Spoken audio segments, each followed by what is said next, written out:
ঈদের চতুর্থ দিন আমরা সবাই মিলে ঘুরতে গিয়েছিলাম আমার হাজবেন্ডের কারখানার সাইডে। আর সবাই মিলে খুব সুন্দর একটা টি পার্টিরও আয়োজন করেছিলাম। আসসালামু আলাইকুম সবাইকে, আশা করছি সবাই অনেক ভালো আছেন। তো ঈদের চতুর্থ দিন আমরা সবাই মিলে ডিসাইড করেছিলাম আমরা ঘুরতে যাব আমার হাজবেন্ডের কারখানার ওই সাইডে। যেহেতু আমার আম্মুরাও এসেছে, আম্মুরাও একটু দেখতে চাচ্ছিল, আর ওইটা যেহেতু একটু গ্রামের সাইড তাই বেশ ভালোই লাগবে। তো আমরা বের হতে হতে একটু দেরি হয়ে গিয়েছিল, দুপুরের দিকে আমরা বের হয়েছিলাম আর পৌঁছাতে আমাদের আধা ঘন্টার মতো সময় লেগেছিল। আর যে দেখি এক পাতিল ভর্তি করে এরকম ভুনা খিচুড়ি আর ভুনা মুরগির মাংস রান্না করে রেখেছে, সেই সাথে এই ঝাল ঝাল ডিমের কারিও করে রেখেছিল আমাদের জন্য। কারখানার মধ্যে কিন্তু একটু খালি জমিও পড়েছিল, আর সেখানে কিন্তু অনেক রকমের সবজি চাষও করেছে।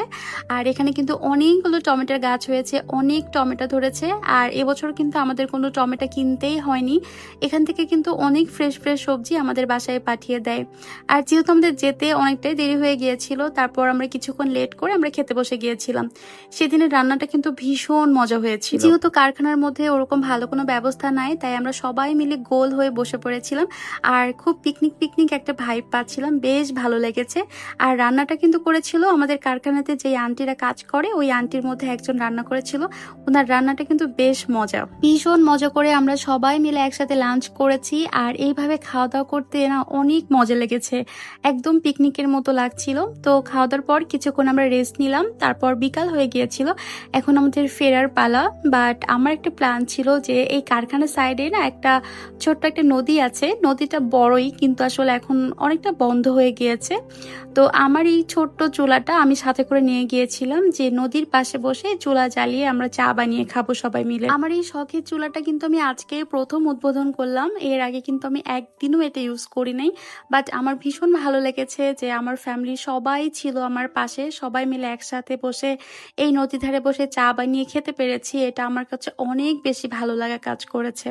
অনেকটা বিকাল হয়ে গিয়েছিল সেদিন, একটু পরেই সন্ধ্যা লেগে যাবে, একদম গোধূলি লগ্ন ছিল, সূর্যটা আমাদের চোখের সামনেই আস্তে আস্তে ডুবে যাচ্ছিল, বেশ ভালো লাগছিল। আর যেহেতু একদম ফাঁকা একটা জায়গা ছিল, আশেপাশে কোনো সেরকম ঘর বাড়িও ছিল না, মানুষজনও ছিল না, তাই বেশ ভালো লাগছিল। আমরা ফ্যামিলির সবাই মিলে যে যেমন ভাবে পেরেছে সেভাবে পাশে বসে দাঁড়িয়ে থেকে আমরা এই সময়টা না ভীষণভাবে এনজয় করেছি। মাঝে মধ্যে কিন্তু এরকম ফ্যামিলির সাথে একটু সুন্দর সময় কাটানো কিন্তু অনেক বেশি দরকার।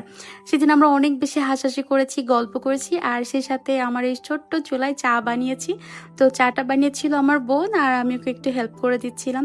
বাট এই যে চা বানাতে বানাতে যে সময়টা, এই সময়টা কিন্তু আমার কাছে অনেক বেশি দামি, এটা খুব সুন্দর একটা মেমোরি হয়ে থাকলো আমাদের কাছে। অনেকদিন ধরেই প্ল্যান ছিল যে বাইরে যাব, আমার এই ছোট্ট চুলাটা নিয়ে খুব সুন্দর করে একটা টি পার্টির আয়োজন করব।